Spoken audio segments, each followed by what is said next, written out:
Berikut hal-hal yang perlu diperhatikan khusus dalam pengambilan sputum. Yang pertama,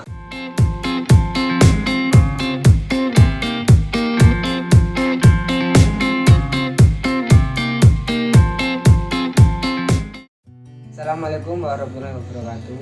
Perkenalkan, nama saya Muhammad Rizal Miliansyah, NIM 19010097, selaku mahasiswa keperawatan kelas 19B. Di sini saya akan menjelaskan tentang teknik cara pengambilan sputum.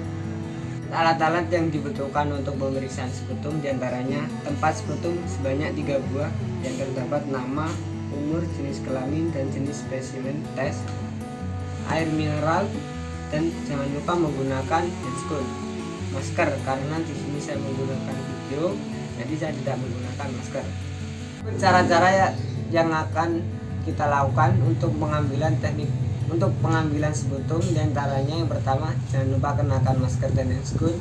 Yang kedua, sebelum mengeluarkan sputum, pasien disuruh berkumur-kumur dan apabila terdapat gigi palsu dimohon untuk dilepas.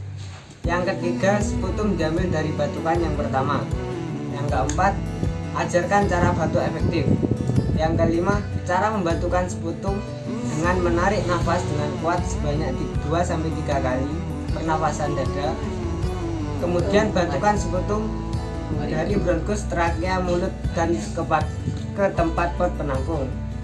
Dan yang keenam, membuka pos sputum lalu dekatkan kepada pasien dan diminta untuk membatukan ke tempat sputum tersebut. Ternyata yang dibatukan adalah air oleh pasien, maka minta kembali pasien untuk membatukan hingga memenuhi volume yang cukup ke tempat sputum tersebut. Jika sputum masih sulit dikeluarkan, maka minta pasien untuk melakukan olahraga ringan, kemudian menarik nafas panjang dalam beberapa saat. Apabila pasien merasakan batuk, nafas ditahan selama mungkin, lalu meminta pasien untuk batuk.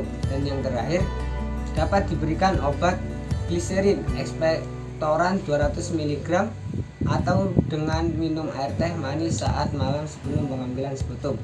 Minta kepada pasien untuk meminum banyak air sebelum tidur untuk pengambilan sputum kedua pada besok pagi harinya. Apabila sputum masih sulit untuk dikeluarkan, maka bisa memberi obat pada pasien yaitu gliseril guasolat 200 mg pada malam hari sebelum tidur. Berikut hal-hal yang perlu diperhatikan khusus dalam pengambilan sputum. Yang pertama, pengambilan sputum harus dilakukan di tempat khusus yang telah ditentukan, tempat terbuka, teras, ataupun sirkulasi udara yang baik. Dan yang kedua, pengambilan sputum dilakukan sebaiknya pada pagi hari, di mana kemungkinan untuk mendapatkan sputum masih tinggi. Yang ketiga, pengambilan sputum juga harus dilakukan sebelum pasien menyikat gigi. Dan yang keempat, agar sputum mudah dikeluarkan, pasien dianjurkan untuk meminum air yang banyak pada malam hari sebelum melakukan pengambilan sputum. Dan yang terakhir, dalam pengambilan sputum untuk bakteri tahan asam BTA diperlukan 3 kali pengambilan sputum yang disebut sputum SPS sewaktu pemeriksaan awal hari pertama, malam jam 23 atau jam 11 malam, pada pagi hari sesaat bangun tidur sebelum malam hari, dan minum sewaktu kedua saat pasien mulai mengantar sampel sputum ke laboratorium. Berikut adalah cara-cara untuk pengambilan sputum. Apabila saya memiliki salah kata, mohon dimaafkan. Wassalamualaikum warahmatullahi wabarakatuh.